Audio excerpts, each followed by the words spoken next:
لله رب العالمين والصلاة والسلام على سيد المرسلين أما بعد فأعوذ بالله من الشیطان الرجیم بسم اللہ الرحمن الرحیم۔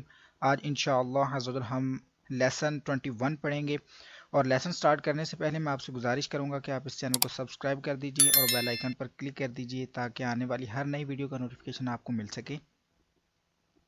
اور دوسرا میں آپ سے یہ عرض کروں گا کہ اس سبق کو پڑھنے سے پہلے آپ سابقہ اسباق کو پڑھیے تاکہ آپ کو تمام اصول و قواعد کا پتہ چل جائے اور آپ ہر آنے والے نئے سبق کو آسانی سے سمجھ کر سیکھ کر پڑھ سکیں۔ سابقہ تمام اسباق پہلے سے ہی اپلوڈ کر دیے جا چکے ہیں۔ تو چلتے ہیں اپنے لیسن کی طرف۔ لیسن 21 کا نام ہے وقف۔ وقف کیا ہوتا ہے؟ ہم نے سبق نمبر 17 کے اندر ایک لاسٹ والی لائن جب مد عارض اور لین عارض کا بیان پڑھا تھا، جب ہم نے مد عارض اور لین عارض کا بیان پڑھا تھا تو اس وقت وقف ہم نے کیا تھا، لیکن تب میں نے آپ سے عرض کیا تھا کہ آپ یوں کر لیجئے، آپ لیسن 21 میں آ جائیے۔ جب ہم جائیں گے تو انشاءاللہ میں آپ کو بتا دوں گا کہ بہترین انداز میں وقف کو سیکھنے کا طریقہ کیا ہے، تو ہم سبق نمبر 21 میں انشاءاللہ ہم اچھے انداز میں سیکھ سکتے ہیں۔ تو آج سبق 21 آ گیا ہے، تو میں آپ کو عرض کرتا ہوں کہ سب سے پہلی ڈیفینیشن ہے وقف۔ وقف کے معنی کیا ہیں؟ وقف کا مطلب کیا ہوتا ہے؟ وقف کے معنی ہیں ٹھہرنے اور رکنے کے، یعنی کہ رک جانا، ٹھہر جانا۔ وقف کا مطلب یہ ہے جس کلمے پر وقف کریں تو اس کلمے کے آخری حرف پر آواز اور سانس دونوں کو ختم کر کے آپ نے رک جانا ہے۔ یہ ڈیفینیشن ہے وقف کی، ٹھیک ہے؟ یہ تعریف آپ نے یاد کر لینی کہ وقف کے معنی ٹھہرنے اور رکنے کے ہیں، یعنی جس کلمے پر وقف کریں اس کلمے کے آخری حرف پر آواز اور سانس دونوں کو ختم کر دینا ہے۔ ساتھ میں چھوٹی سی اگزامپل بھی دے دوں آپ کو۔ اب ہے صادقین، ٹھیک ہے؟ میں نے ادھر نون پر وقف کرنا ہے، یہاں پر رکنا چاہ رہا ہوں۔ میں پوری آیت پڑھ رہا تھا اور یہ والا کلمہ آ گیا، اب میں اس کلمے پر رکنا چاہ رہا ہوں۔ اب ایک یاد رکھنا ہے، کلمے کے درمیان میں کبھی وقف نہیں کرنا، یعنی کہ صاد ایسے کر کے نہیں کرنا۔ کلمے کے مکمل کلمے کے آخر پر وقف کریں گے تو یہ آخر والا حرف ہے، یہ کلمہ ہے، یہ اس کا حرف ہے آخر والا، تو اس کو ہم ساکن کر دیں گے وقف میں، جیسا کہ آپ نیچے دیکھ سکتے ہیں۔ صادقین یہ بن جائے گا وقف میں۔ امید کرتا ہوں کہ آپ کو یہ ڈیفینیشن سمجھ آ گئی ہوگی۔ وقف کے معنی ٹھہرنے اور رکنے کے ہیں، یعنی جس کلمے پر وقف کریں تو اس کلمے کے آخری حرف پر اپنی آواز اور سانس دونوں کو ختم کر دیں۔ اب دوسری بات، اب کلمے کے آخری حرف پر زبر زیر پیش، دو زیر دو پیش، کھڑا زیر یا پھر الٹا پیش ہو تو اس حرف کو وقف میں ہم نے ساکن کر دینا ہے۔ اب اس میں دیکھیں دو زبر اور کھڑا زبر موجود نہیں ہے ان کے اندر، کھڑا زبر اور دو زبر اس ڈیفینیشن میں موجود نہیں ہے۔ دوبارہ ریپیٹ کرتے ہیں کہ کلمے کے آخری حرف پر زبر ہو، زیر ہو، پیش ہو، دو زیر یا دو پیش ہوں یا پھر کھڑا زیر یا الٹا پیش ہو تو اس حرف کو وقف میں ہم نے ساکن کر دینا ہے، ٹھیک ہے؟ اب اس کا جب پریکٹیکل کریں گے نا تو مزید آپ کو سمجھ آئے گی۔ مزید آگے چلتے ہیں، جو دو زبر پیچھے نہیں پڑی۔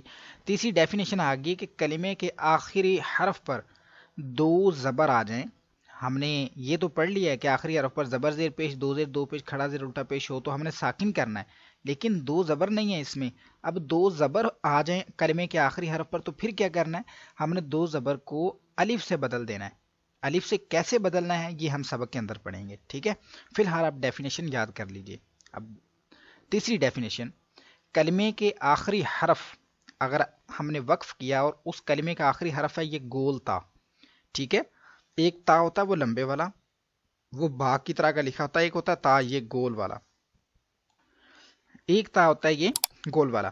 تو اس گول تا کی بات کی جا رہی ہے کہ کلمے کے آخری حرف پر، کلمے کے آخر میں اگر گول تا آ جائے تو اس کے اوپر کوئی بھی چیز ہونا، زبر ہو، دو زبر، کچھ بھی لگا ہوا نا اس کے اوپر، اس کو ہم نے ہا ساکن سے تبدیل کر دینا ہے، ٹھیک ہے؟ کلمے کے آخر میں گول تا پر خواہ کوئی بھی حرکت لگی ہو یا تنوین، یعنی کہ آپ کو میں نے عرض کر دیا کہ تا کے اوپر نیچے کچھ بھی لگا ہوا ہے نا تو ہم نے اس کو ساکن کر دینا ہے، اور ساکن کر کے ہا سے تبدیل، یعنی کہ ہا ساکن سے ہم نے تبدیل کر دینا ہے گول تا کو، دوسری تا کو نہیں۔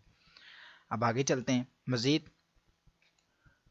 یہاں پر ہم کو یہ بتایا جا رہا ہے کہ کھڑا زبر، حروف مدہ اور ساکن حرف وقف میں تبدیل نہیں ہوتے۔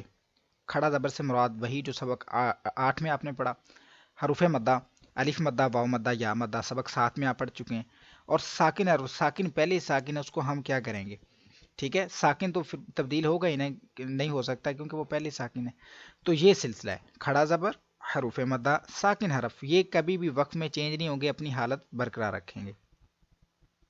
مزید اگلی ڈیفینیشن، مشدد حرف پر وقف کی صورت میں تشدید باقی رکھیں مگر حرکت کو ظاہر نہ ہونے دیں. ٹھیک ہے، جو مشدد حرف ہوتا ہے جب ہم نے وقف کرنا ہے وقف کی صورت میں تشدید باقی رکھنی ہے. ٹھیک ہے، مگر حرکت کو ظاہر نہیں ہونے دیں گے. اب یہ تھوڑا سا ہم کو جانا پڑے گا لیسن کے اندر، تو وہ انشاءاللہ جب ہم شروع کریں گے تو میں آپ کو مزید اس کی وضاحت کر دوں گا کہ یہ ہم کو کیا سکھایا جا رہا ہے. مزید آگے چلتے ہیں. نون کتنی، نون کتنی یہ قاعدہ تھوڑا سا مشکل ہے تو اس کو بھی انشاءاللہ ہم یاد کریں گے. تنوین کے بعد حمزہ وصلی آ جائے. تنوین کے بعد حمزہ وصلی سے مراد حمزہ وصل ہوتا ہے ملا کر پڑھنا. حمزہ وصلی یعنی کہ وہ حمزہ جس کو ملا کر پڑھا جاتا ہے.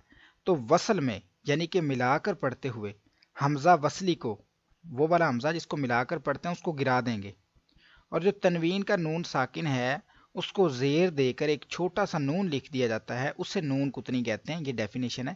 یہ ایسے آپ کو نہیں پتا چلے گا. یہ دیکھیں آخر 2 لائنیں ہیں اس سبق کی، یہ 2 لائنیں، یہ چھوٹا سا نون نظر آ رہا ہے نا، یہ چھوٹا سا، یہ چھوٹا سا، یہ 6 کلموں میں یہ ان کے متعلق بتایا گیا. تو یہ انشاءاللہ میں آپ کو جب سمجھاؤں گا تو پڑھاؤں گا نا، پھر آپ کو ایک ایک چیز سمجھاؤں گا اس کی، تو پھر جب پریکٹیکل کریں گے تو آپ کو سمجھ انشاءاللہ تعالی زیادہ آئے گی. تو آپ فی الحال یہ ڈیفینیشن کو یاد کر لیجئے.